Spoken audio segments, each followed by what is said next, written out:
जारी न्यूज 24 पर मैं हूं आपके साथ मकसूद खान। जनता की ऑडिट रिपोर्ट में आज बात बिहार की, सिखों के 10वें गुरु गोविंद सिंह साहिब की जन्मभूमि की। पटना साहिब बिहार की एक ऐसी सीट है जहां पर टक्कर कम चर्चा ज्यादा हो रही है। बीजेपी के उम्मीदवार रविशंकर प्रसाद दूसरी बार मैदान में हैं, जबकि कांग्रेस ने अंशुल अविजित को मैदान में उतारा है।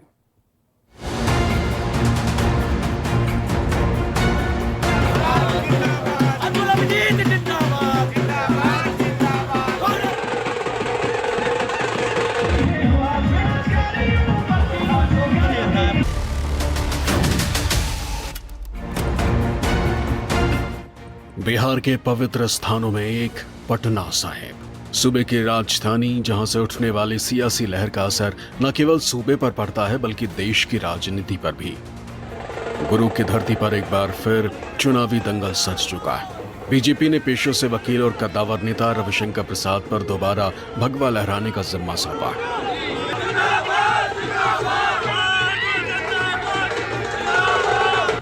वहीं इंडिया ब्लॉक ने खाटी कांग्रेस परिवार के अंशुल अभिजीत को उतारकर चुनावी जंग अगड़े पिछड़े में तब्दील कर दी। कांग्रेस पार्टी जिंदाबाद, अंशुल अभिजीत जिंदाबाद। पटना साहब की जनता बहुत ही समझदार है। जनता नरेंद्र मोदी को प्रधानमंत्री बनाना चाहती है, इसलिए वो मुझे वोट देगी। जनता जानती है कि देश का विकास उनके हाथ में है, जो उन्होंने करके दिखाया। और जहाँ तक पटना का सवाल है, पटना में मेट्रो आया ना, अटल पथ बना ना, गंगा पर 4 पुल बन रहा है, एक तो बन गया। पटना में एलिवेटेड सड़क बन रही है ना, पटना में टीसीएस आया ना, ये तो कुछ सैंपल है, और काम करेंगे। विकल्प ढूंढ रही यहाँ की जनता। आवाम से पूछिए कि उनकी क्या मर्जी है। हम तो आवाम के पास जाते हैं ना, वो तय करते हैं उनकी नुमाइंदगी कौन करेगा। तो आवाम से पूछिए उनकी मर्जी क्या है, और वो विकल्प ढूंढ रहे हैं। दूसरी बात, हमारी एक सकारात्मक योजनाएं भी हैं। पहली नौकरी पक्की, बेरोजगारी एक बहुत बड़ा मुद्दा है, आप जानते हैं, कमर तोड़ महंगाई चल रही है। और दूसरी बात, हम महिलाओं को सालाना 1 लाख रुपए देंगे, क्योंकि ऐसे वक्त में जब आर्थिक स्थिति ध्वस्त हो चुकी है, महिलाओं को राहत मिलना बहुत जरूरी है, और हर वर्ग के लिए हमारे पास योजनाएं हैं। रविशंकर प्रसाद की गिनती भाजपा के कद्दावर नेताओं में होती है। कोर्ट में विरोधियों के पसीने छुड़ाने वाले रविशंकर देश के कानून मंत्री तक रह चुके। राजनीतिक विरासत की बात करें तो पिता ठाकुर प्रसाद को बिहार में भाजपा का जनक कहा जाता है।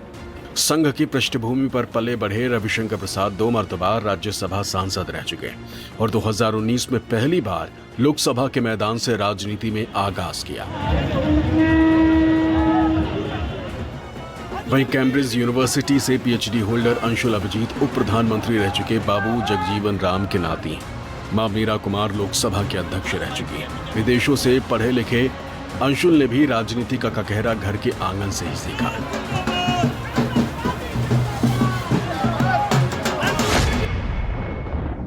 जनता कहती है कि कौन उनका नुमाइंदगी करेगा। ये गलत प्रचार फैलाया जा रहा है, और आप जानते हैं ये लोग माहिर हैं। इसी तरह के प्रचार आप 2004 में भी हुआ था, और लोगों ने आईना दिखाया था, हकीकत बतलाई थी। यहाँ पर भी ये जो गढ़ है ना, ये बस एक कागज़ का महल है। खोखली राजनीति है, सियासत है, और 1 तारीख को ये निश्चित है, 1 तारीख को ये जो गढ़ है ना, ये गंगा जी में बह जाने वाला है। हम लोग काम करते हैं, घोषणा नहीं करते हैं। आगे देखिए, और करेंगे। पटना को एक बहुत ग्लोरियस सिटी बनाएंगे। मैं अपने विरोधियों का नाम नहीं लेता। अभी कांग्रेस से कौन आए हैं उनका नहीं लूंगा। मैं लड़ता हूँ रीति, नीति, नियत और नेता के काम। रणभेरी बच चुकी है। एक तरफ रविशंकर प्रसाद को विकास के साथ साथ मोदी की गारंटी में अपनी जीत दिखाई दे रही है, वहीं दूसरी तरफ अंशुल अभिजीत को अपने नाम के आगे 2 जातियों का समावेश और इंडिया गठबंधन के जातीय गोलबंदी में अपनी जीत दिखाई दे रही है। पटना साहिब के सामाजिक ताने बाने पर गौर करें तो कुल मतदाताओं की संख्या 21,36,684 है। इसमें पुरुषों की संख्या 11,27,718 है और आधी आबादी 10,08,966 है। जातीय समीकरण की बात करें तो कायस्थ मतदाताओं की संख्या सबसे ज्यादा 6 लाख के आसपास है। वहीं यादव 1,80,000 तो कुर्मी 80 और कोयरी 70,000 के करीब है, जबकि सवर्ण जाति के राजपूत 80,000, भूमिहार 60,000 के करीब है। वहीं वैश्य समाज लगभग 3 लाख के करीब है, जबकि अति पिछड़ा और दलितों की संख्या 7 लाख है। बीजेपी का काम अच्छा हुआ है। राम मंदिर के लेकर बड़ी खुशी है। बीजेपी का यहाँ पर पूरा सपोर्ट पूरा है। काम किए हैं, होगा रहे हैं। पूरा यहाँ का पटना साहिब का जो काम था वो काम ने किए हैं। जनता के बीच आकर के उसका दुख सुख सब देखे हैं, इसलिए उम्मीद है। हम तमाम यहाँ पटना के नगरवासी, पटना साहिब के नगरवासी, हम लोग प्रण कर चुके हैं कि रविशंकर प्रसाद जी को अपने घर से निकल करके एक एक वोट दे करके नरेंद्र मोदी जी के हाथ को मजबूत करेंगे और देश को सुदृढ़ करेंगे। बहुत विकास हुआ, बहुत विकास हुआ।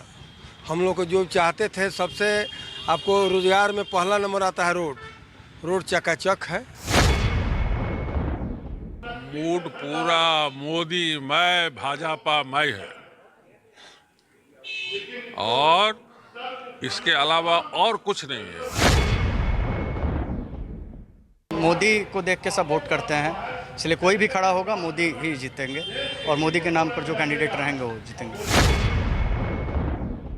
जो मूवमेंट रहना चाहिए वो तो है नहीं, लेकिन इसके बावजूद मोदी जी को देखते हुए तो हम लोग जो है वोट उनको करेंगे, इसमें कोई दो राय नहीं है।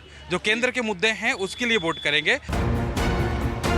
पटना साहिब के सियासी इतिहास को देखें तो 2008 के परिसीमन के बाद पटना को 2 लोकसभा में विभाजित किया गया, एक पाटलिपुत्र और दूसरी पटना साहिब।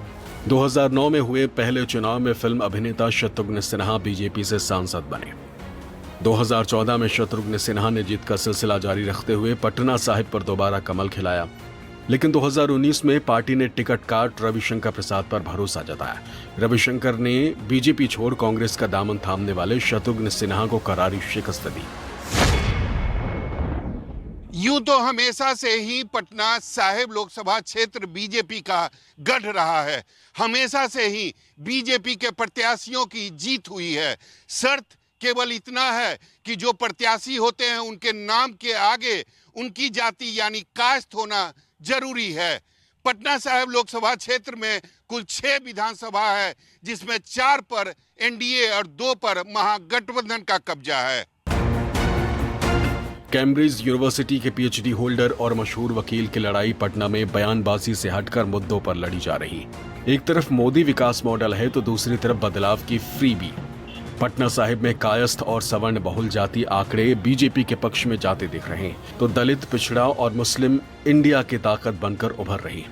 ऐसे में जातीय गोलबंदी के पत्ते जो खिलाड़ी जितना ज्यादा फेंट लेगा, पटना साहिब का साहिब वही बनेगा।